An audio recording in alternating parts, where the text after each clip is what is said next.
בחרתי בחינוך משום שלי בחיים, בחיי, לא היו מחנכים. בכל 12 שנות לימודיי לא היו לי מחנכים. אף פעם לא הייתה דמות שראתה אותי, הסתכלה עליי, נגעה בי, ליטפה אותי, הבינה מה עובר עליי.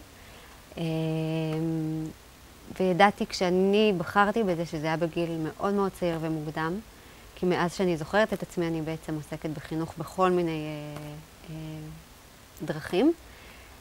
ידעתי שאני רוצה פשוט לשנות, לעזור לאנשים לשנות את החיים שלהם. ואני חושבת שעשיתי את זה מספיק פעמים עד היום, בעבודתי כמחנכת, ועושה את זה מדי יום.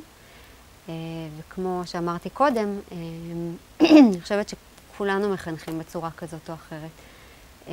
גם בן אדם שהולך ברחוב הוא סוג של מחנך, כי אם לקחתי ממנו משהו וראיתי בו משהו ואמרתי כזה אני רוצה להיות, כזו אני רוצה להיות, אז גם הוא עזר לי וחינך ועזר לי לעצב את האישיות שלי באיזשהו אופן.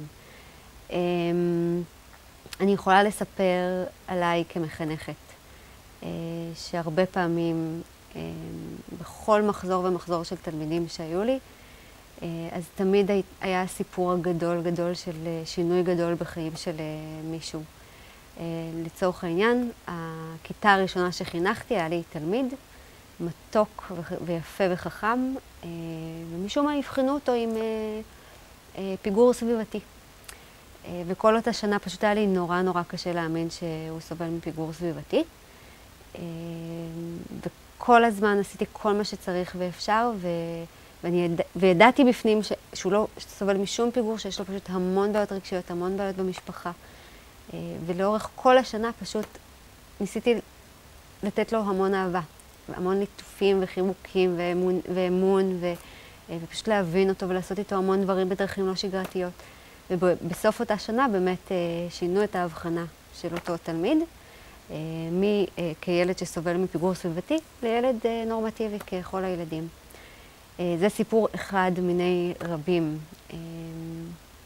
אני זוכרת את כל אותם רגעים עם כל אותם תלמידים, את הרגע שנגעתי למישהו בראש, או שנגעתי למישהו בכתף, או שהסתכלתי, או שעשיתי מבט או מבע כזה או אחר שגרם להם פשוט להיות מאושרים. ואני חושבת שהם לא הבינו, ועדיין לא מבינים, ואולי יום אחד כשיצא לי להגיד לאחד מהם את הדבר הזה, הם לא הבינו שאת הברק הזה שעשיתי לאותו ילד בעיניים, הוא בעצם החזיר לי אותו, והוא גרם לי להמון שמחה והמון אושר. אני חושבת שזה סיפוק אדיר לגעת בנשמות של בני אדם.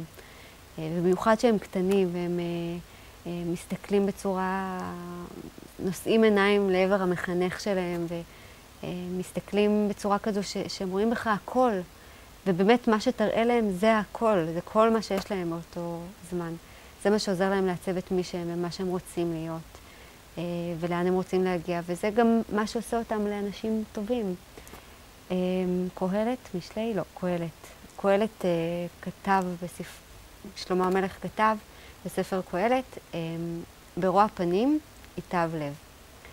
וזה בדיוק הנקודה הזו של לגעת במישהו ולהראות לו המון טוב, כדי שהוא ירצה לייצר את הטוב הזה ולהמשיך אותו הלאה.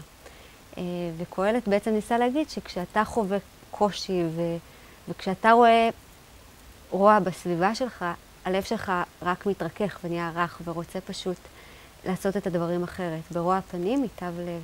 אז הלב שלך מתרכך ואתה פשוט עושה את הדבר הטוב ואת הדבר הנכון לבני אנוש אחרים. וזה בדיוק מה שאני רוצה ויודעת לעשות בחינוך. פשוט לאהוב בני אדם, להראות להם את האהבה הזו, להראות להם שיש דרך אחרת, שרואים אותם. וזה כל מה שכולנו צריכים, ילדים ומבוגרים, פשוט לדעת שרואים אותנו.